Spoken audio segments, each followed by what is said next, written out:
All right, a new op-ed out in the Daily Caller slams the American left as, quote, useful idiots in the current political field. Xi Van Fleet writing this, quote, just like Mao, the radical left has also been turning our educational system into indoctrination. Mills students are fed lies that their country is and has always been a racist country and deserves to be dismantled. Joining me right now is 1776 Action Senior Fellow and survivor of Mao's revolution, Xi Van Fleet. Xi, thanks very much for being here. It takes courage to write what you did and certainly talk about it. You grew up in Maoist China.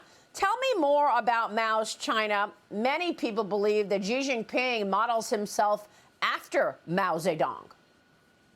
Absolutely. He is really launching the Cultural Revolution 2.0.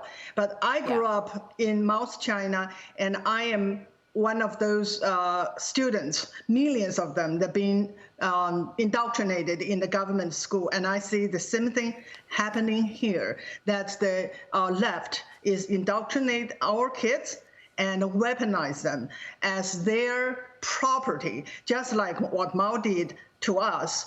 When I grew up, we were taught that we were not really the children of our parents. We belonged to the party and we belonged to Chairman Mao. And during the Cultural Revolution, many children turned against their parents, reporting their parents for incorrect remarks, and some ended in jail, some even being executed. And seeing here in America is heartbreaking.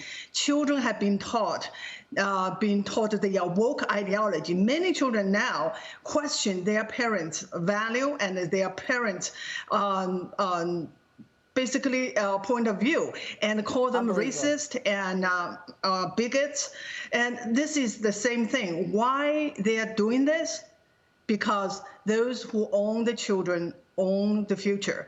Mao mobilized millions of children that being indoctrinated to carry out his cultural revolution and seize power for him. And the left is doing the same thing. They're not interested in training the children to be successful citizens or successful individuals. They want to train them to be future activists and revolutionaries. And I would say they want them to be the future voters that vote only one way. And I think that's really their goal. They count on the children to put them into office and keep them there permanently. Wow, this is all so disturbing, Xi. And you know, you have to ask the question, why? Why would the left in America be doing this? You know, the world's freest country, the most independent on the planet, and you've got the Democrats and the left pushing to be more like China, it seems. Is this coming from the Chinese Communist Party that is embedded and inside the gates of America? Or is this coming from the left, Democrats, who are looking at China's model and trying to adopt it because they want power? They are all heirs of Marxism. In Marxism, it is very, very clear. And the goal is abomination of family. How do you do that? You separate the children from the parents, and you take control of the children. Once you do that, you really hold the future of your country. And that's how Mao got his power, and that's what's left depend on it to get power for themselves. Unbelievable. Now, Xi Jinping questioning Joe Biden's sincerity after predicting tensions between the U.S. and Beijing would soon thaw. Xi, now, how should the United States be responding in your view? The entire G7 meeting, Xi, was about China's economic coercion and how the People's Republic of China uses a set of interrelated laws and measures to advance its global economic, technological, and military leadership, not just in China, but across the world. And here in America, the freest country of all, you've got the left mimicking his model. Absolutely. I think this is a mistake that we should all realize, that China is not our partner or competitor. It's our enemy. It's not our words, my words, it's their words. They consider America the arch enemy.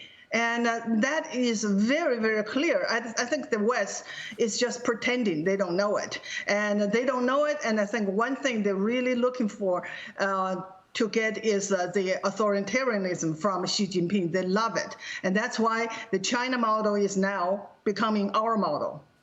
Unbelievable. I mean, do they not recognize what this means long term for their children and their children and their children? The fact that they are not going to be raised in the free society that they actually were lucky enough to enjoy. Now you've got the vice president of TikTok, the vice president of public policy there, confirming that TikTok has software engineers writing the code for the app throughout the world, including in China. This in a letter to House Homeland Security Chairman Mark Green. TikTok also now suing Montana, claiming that the state's ban of the social media platform violates the First Amendment, G. I mean, all of this in the face of TikTok spewing out propaganda and, of course, surveilling American citizens. We know that it's actually Chinese officials that are writing the code for TikTok. Yeah, I really don't think this is a problem with the CCP. It's the problem with the left here. They are defending it, and they really hope that that will be a tool to help them next year in our election. They are the enemy within. They are the most dangerous enemy that we're facing. You know, I think you're spot on about all of this. I feel there is a Marxist thread running through, and you've got to question who's leading that Marxist thread. Is it the Communist Party of China inside the gates, or is it the Democrats? It's the Democrats. The Democrats, they already become a party. They become a communist party. They already have been, changed. How very disturbing. Xi, thanks very much for speaking out. I hope you'll come back on this program. This is one of our most important topics, and we certainly want to hear more of your story in growing up in Mao's China. Xi Van Fleet, thanks very much, and thanks for your courage. Thank you so much.